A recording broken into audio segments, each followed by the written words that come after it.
Chers compatriotes, bonjour, bonsoir, je vous salue de partout où vous êtes. C'est votre chaîne de toujours, Congo, Afrique, Conscience TV. Nous sommes là pour réveiller la conscience de tout un Congolais, de chacun de nous, afin de pouvoir se maintenir et voir dans quel sens il peut évoluer pour l'intérêt national et non suivre les gens qui n'ont pas l'ancrage politique pour endormir la population congolaise. L'opposition, ils sont dit que voilà, les trois, ils vont organiser, ils ont dit à la population qu'il y ait la ville morte. Et voilà un échec cuisant. Fayulu, Sesanga, Katumbi, Kabila, Ambongo, Chole, et tous ces autres-là qui ont mobilisé la population de rester chez soi pour ne pas sortir et vaguer à leurs occupations. C'est un échec cuisant. Mais tout ce que nous avons suivi ce matin, cette journée, c'était une journée comme tous les autres. Journée calme, la population a vagué à ses occupations, bakei, basali misala na bango, bawewa, moto est circulé, taxi est circulé partout ailleurs dans kati ya ville à Kinshasa. Donc, le mot d'ordre n'est pas respecté. Bakoli est pas na bango, bazui bambongo et pas Kabila, bazui bambongo et pas Kagame pour organiser, baloba et pas la population, babimate. Pourtant, batoiseaux vivent dans tout du jour. À côté ça bango mbongo pour vivre toute la population quinoise. Est-ce que mutu na mutu akozo mbongo pour surmonter journée à l'élo? Exact. Bango bazui bambongo amisusu ba presse penge azo salavina na Bruxelles ake poto atiki maloba et pas population porte-parole à Fayoul. Donc pour endormir les gens. Et pourtant ils ont mis des dollars dans leurs poches. Chers compatriotes, bilanda landa zalakali susute. Il y avait un parti politique qui tout le monde suivait, c'est le DPS qui organisait les villes mortes, à l'instar du fait Étienne Tshisekedi Mulumba. Donc, en dehors de cet homme, personne ne peut organiser une ville morte. Donc, Bango Ezaka Bilanda Landa. C'est Bilanda Landa. Et pourtant, Elokezate. Chers compatriotes, on se réveille aujourd'hui. Toute la population quinoise se réveille et puis chacun a vagué à ses occupations. Il y a une petite psychose qui a été observée ce matin, puisque il y a eu des menaces de la part de l'opposition, comme quoi toute personne qui sortira, il sera arrêté, il y aura partout ailleurs des pneus qui seront brûlés et des véhicules qui seront saccagés. Donc, il y a eu une petite psychose à partir de 6h, 6h30, 7h. Mais après tout, les gens se sont levés, ils sont partis vaguer dans leurs occupations pour survivre. C'est ça, la réalité des choses. Chers compatriotes,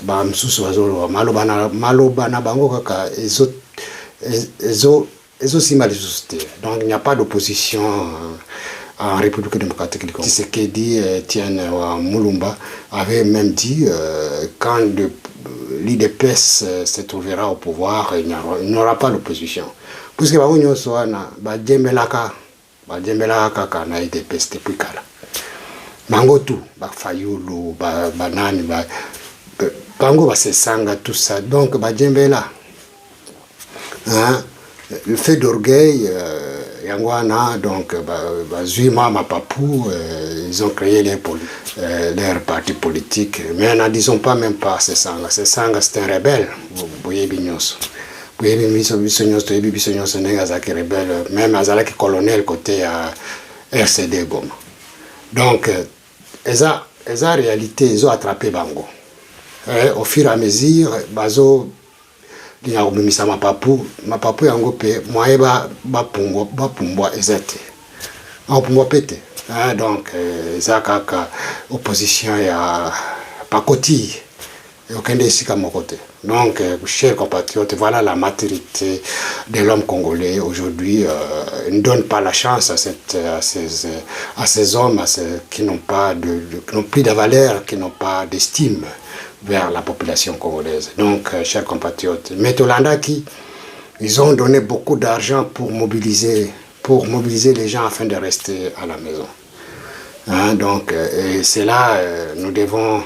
ils ont vraiment donné l'argent à la presse pour essayer un peu de prendre le devant pour que la population puisse comprendre qu'il faut nécessairement répondre à leurs attentes. Et voilà, il y a une déception connue de leur part. Il y a même Katumbi qui a dit, chers compatriotes, que cette journée, ça sera une journée qui sera mobilisée pour que la population quinoise reste chez soi. Mais, vain. Donc, aucun résultat. Donc, nous demandons à la population congolaise, surtout ceux qui sont dans la capitale, d'être vigilants, de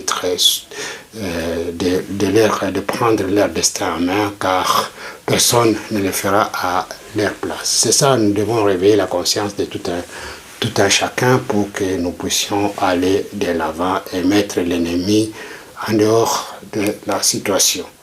Chers compatriotes, je vous laisse suivre ce qui s'est passé à Kinshasa ce matin pour que vous vous rendiez compte de vous-même que l'opposition n'a plus de place. Hein?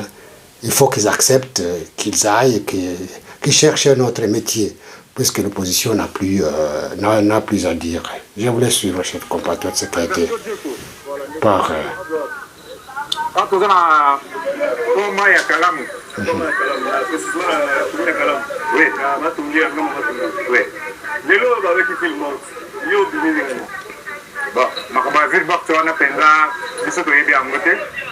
que normalement, les jours ouvrables. Il faut pas dire que misala. Biso toujours travailler na biso, niete biso bato ba moteur ya Gumbe awa, ba client na biso bazoya tozo mema bango, na pour na bêter 3 courses déjà. Donc comme d'habitude, mbongo na nga yango ezate ke o mambo ya kokosa. O na zo mema Gumbe yango 3 courses na nga na memi, donc ba client bazali. Bazo bima na bango bato bazo tende normalement. Bon, si moi mesana na eka ba système ya nyeti moi boule mbo boye avant ni na palais. Mbongo na nga yango déjà na sena memi.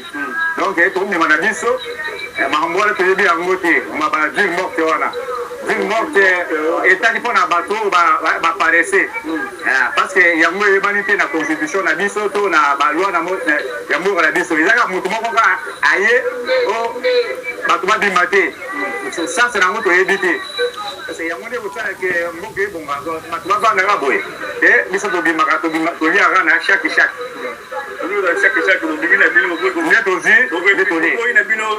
na biso makambo wana ya mbela wana ya opposition to boy yango boy yango penza avec énergie bakino baboyi na bango baboyi babimi ils ont vagué à leurs activités comme normal. Nous continuer tous aller awa donc nous faire vivre bino réalité nous sommes dans la ville province Kinshasa actuellement to boyi ko la image va monter qui était biso nous sommes en direct tout tambola na quartier na ba placation ni za o ba fréquenter mingi.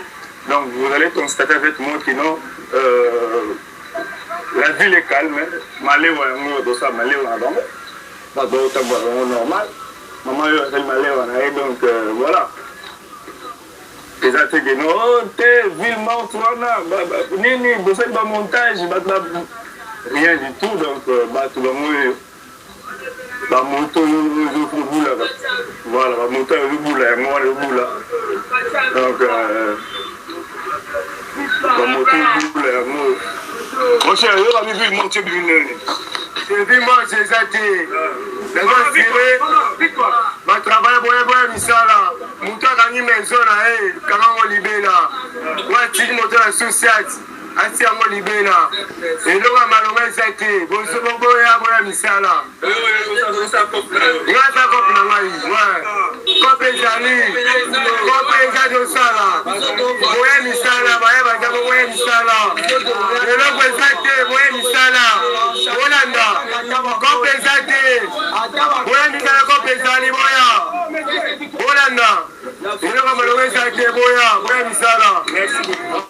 Voilà, vous comprenez que notre salle, la ville monte. Et logo yake na bimi banda 7e tina commune à Victoire. Logo mogote mitu mezo tambola toza à l'aise. Bato bavandi ko bima. Et logo yake. Et logo mogote to bandika pona na transport na kitia ndé na kono na transport na Victoire na. Normal et logo normal et logo mogote. Et logo mogote. Lo atteindre Veneza de. Et logo mogote ko bima bo ke misala. Merci beaucoup. Une image artificielle, non. Tolingi peuplé.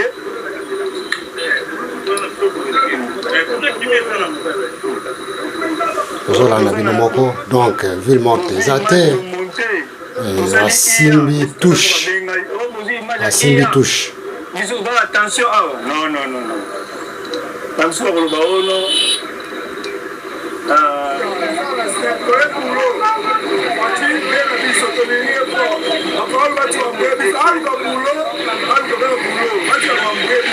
Merci beaucoup. Les amis, nous sommes sur avenue Kassavougou. Donc la ville est calme, tout va bien. Hein? Pour faire vivre une réalité, il y a Moka. Donc voilà. Là-bas devant nous, il y a Pasteur Guili Bokwala qui est là.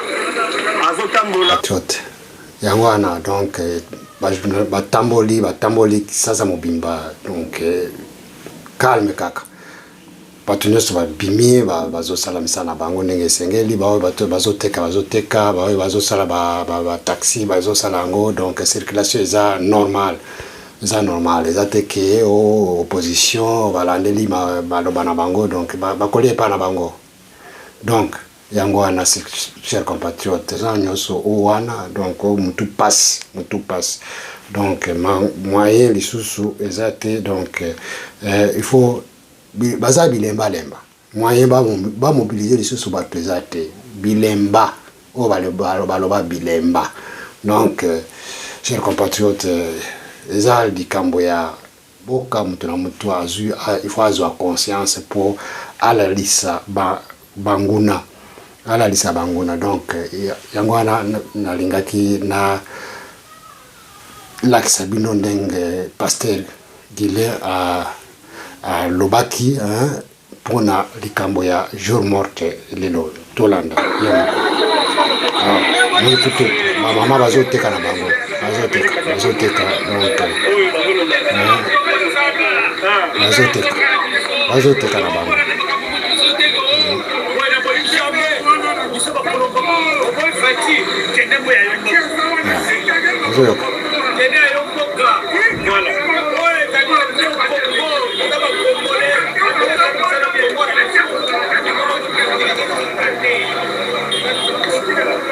Voilà, est-ce que vu le monde à l'ambiance, vu le monde pour ébarrer ici, il y a été ce qui est Zalaka, mais elle est là.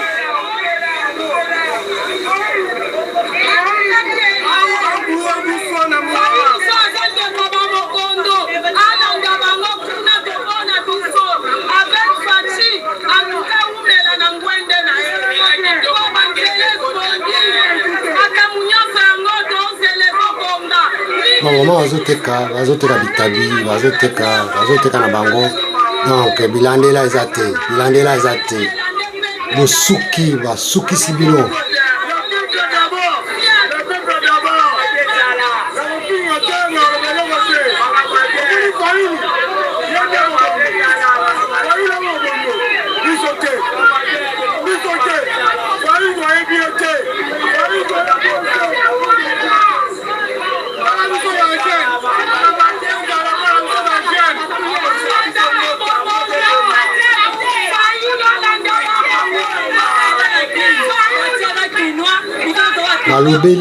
balobeli bango Fayulu alanda bango akende kuna so azozo ambongo na basango oyo bazanga makila na mai journal lelo na yango lukambongo na monika ndeni makambo makambo esalama awa bon yango moi totala nde mouvement nini ezokendele nzambe asala kaka na makambo nyonso oyo ya abomisi mpona biso nzambe asunga mokonzi ya mboka yesu masiya apese bacourage nyonso merci. Nous sommes à Kinshasa les amis. Pas bien.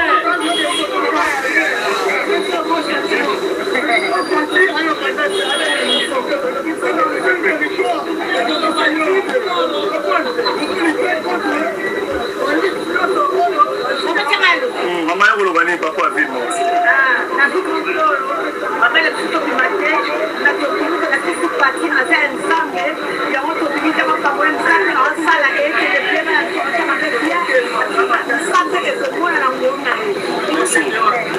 Voilà, ville Nantes de Bolamaï.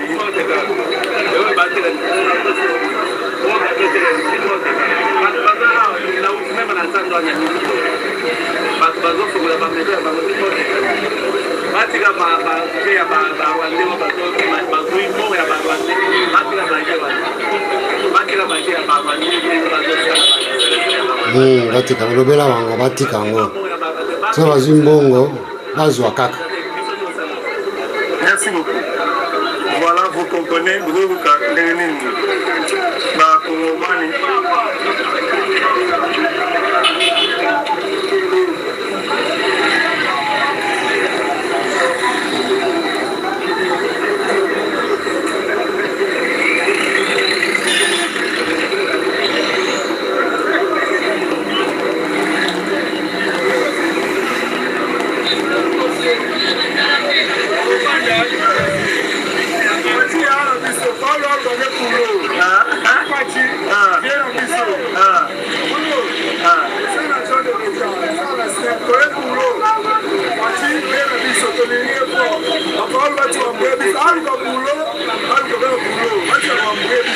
Merci beaucoup.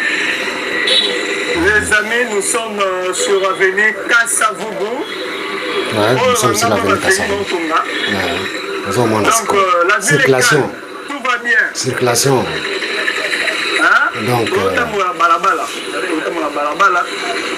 pour faire vivre une réalité, il y a Moka. Donc voilà. Là-bas devant nous, il y a Pasteur Guili Bokwala qui est là, à Zotambola.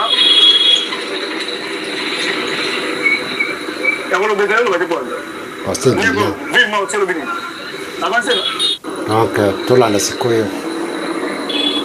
tolanda sikoyo bandeko interview ya Pasteur Guili ndenge alobi pona mokolo ya lelo pona ville morte alobeli bango nyonso en général na Kagame na Katumbi na bango nyonso ndenge bazongo tolanda yango Pasteur Guili ndenge alobi pana interview ya ndeko na biso. Pasteur Guili Bokwala mobie oyo webi lelo yo mante fere baki ville morte ni ne poussé yo lelo oya ko affronter ville morte oyo baki oyo lelo na terrain to après sima avec ça bubu to ke gambe. Maintenant totalement ville morte en fonction de quoi? Donc biso fallait to ka mongonga Rwanda na Congo to vanda. Donc souci à Rwanda il faut asala toujours la même mise na Congo. Depuis ce to vanda. Yango to bimi na biso. To na biso libanda na yo, ba Congolais c'est Congolais bango yo, ba Kinois c'est Kinois bango wana. Ba vaquer librement na occupation na bango. To na biso tranquille, rien en face. Ndenge baju, ndenge lobby mardi ça va ki ndenge pe le lobby mercredi tout ça. Il y a rien. Mais ba biso que non, ville morte, il allait exécuter les points de sous de Sina, de limiter, yo zoyer que pourquoi il faut pas continuer à manipuler la bande qu'on a biso ya chango ya masina hein bango on nyonso na ba soi-disant ba leader opposition mukaza mutachango azate Martin za mutalukunga avanda na Gombe abanda pe kuna Gombe lingwala ba côté wana tout la ville est tranquille papa ville ya ngoyo bana classe babini ba kesa ba te na fête na bango ba parents babini bango yo ba coopérant bango yo ba zo coopérer ba mère bango na terrain la ville est vivante la ville est calme to ça na biso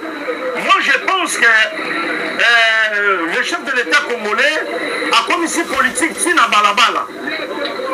Donc, le président Tshisekedi dans une constitution a présenté au peuple. Voter la Mambéana Katsibolobinini. Le peuple a dit Bisso Moko, Mukonzinayo, l'article 5, Bisso Batoto Pia au pouvoir, Toye Bisso Longola Yango. J'ai la Bisso constitution, et pour répondre à la Bisso.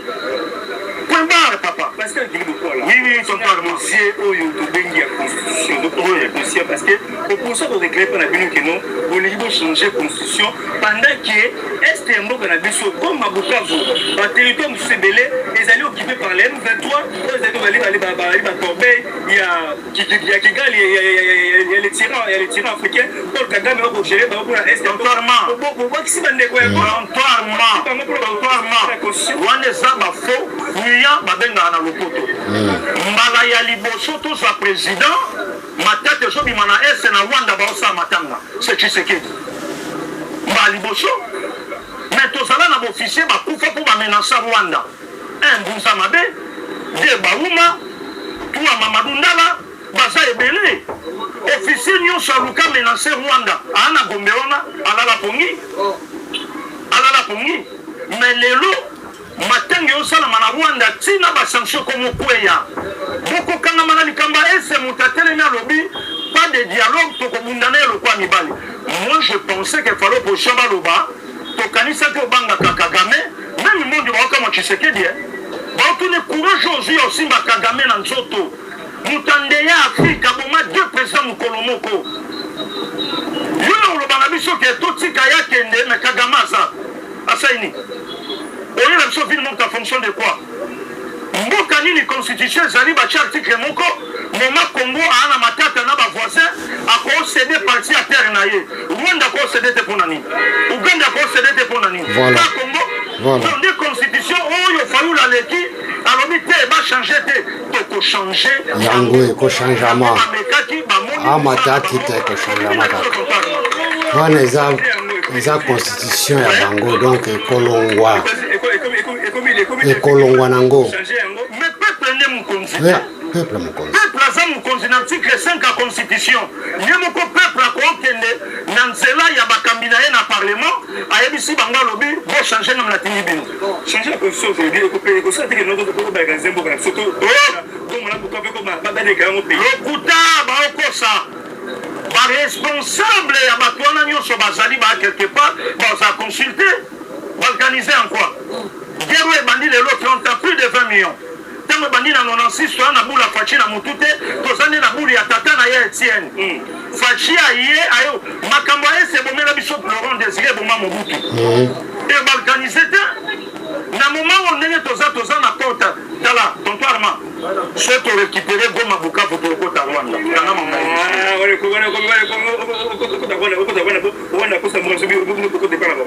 tala tolukaki tozwa presa boye oyo biso oluka ye wana maloba moke mosala ebele pasakili ozali communicateur oyo ya makasi oyo peuple congolais na terrain mabele ana terrain ozali communicateur ya makasi mais tozali constat moko déclaration ya révision na changement ya constitution oyo tomoni Bemba bande kimia tomoni Vital Kamerhe bande kimia baati kuta asali wa reto pédalage ya koya ntina idée na C4 tontarma des leaders oyo bande kimia bakoloba yango te kolo constitution eza bakombo bato tangi te kolo Congo eza peuple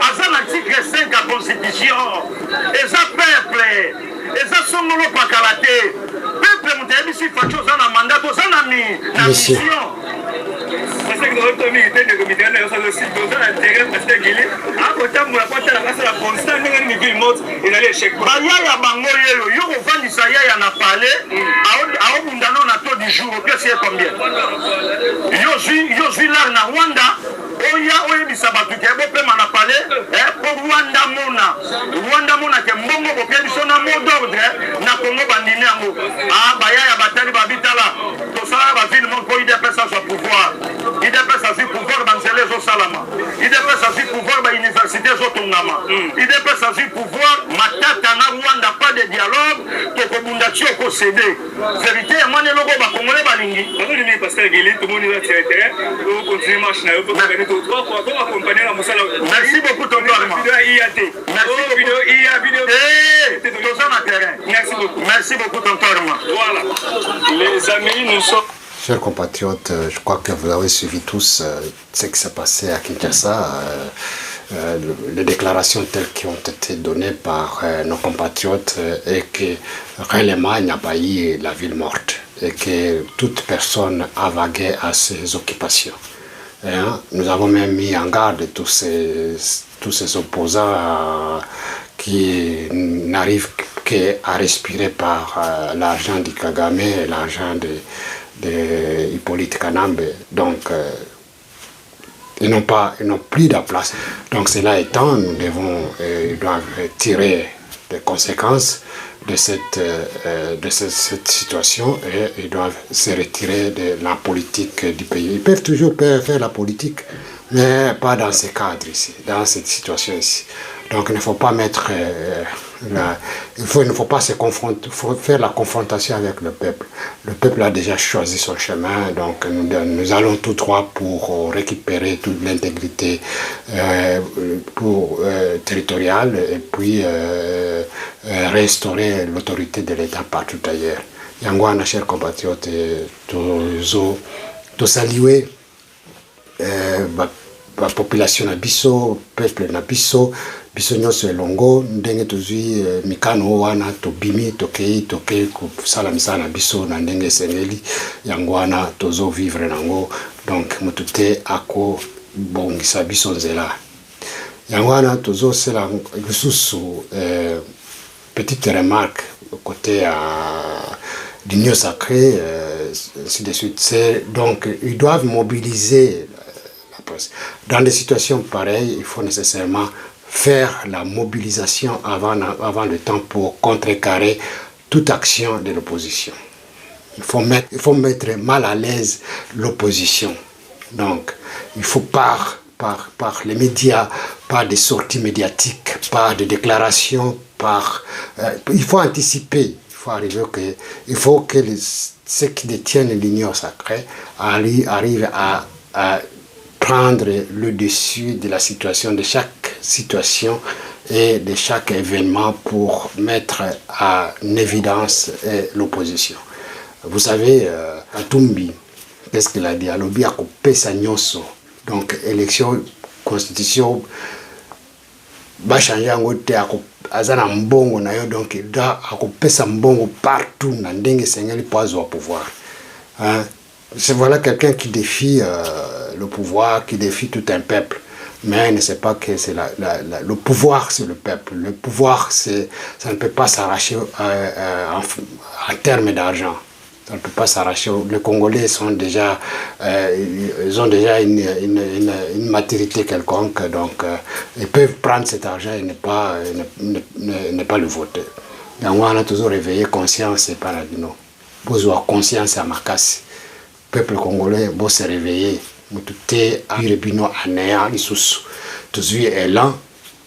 Il faut conserver l'élan oyo na président de la République.